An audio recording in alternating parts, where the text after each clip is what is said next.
आज देशाचे लाडके पंतप्रधान नरेंद्र मोदी यांनी आज विशेष प्रयत्नातून पूर्ण भारतामध्ये वंदे भारत एक्सप्रेस सुरू केलेली आहे।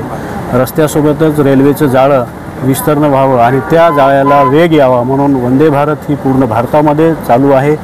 आज पूर्ण जालन्यापासून मुंबईपर्यंतचा जो प्रवास होता तो वंदे भारतचा होता, पण सातत्याने मराठवाड्याच्या लोकांनी मागणी केली। आदरणीय पालकमंत्री मेघनादिदी बोर्डीकर यांच्या पाठपुराव्यानंतर आणि माननीय नामदार अशोक चव्हाण यांच्या पाठपुराव्यानंतर ही गाडी नांदेडपासून सुरू करण्यात यावी।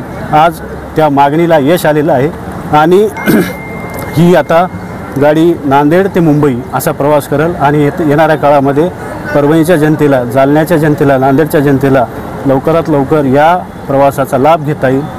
त्याच्यामुळं मी आज मुख्यमंत्री देवेंद्र फडणवीस, पालकमंत्री मेघनादिदी बोर्डीकर आणि अशोक चव्हाण साहेब यांचं आज अभिनंदन करतो की त्यांनी ही संधी परभणीकरांना उपलब्ध करून दिली। धन्यवाद।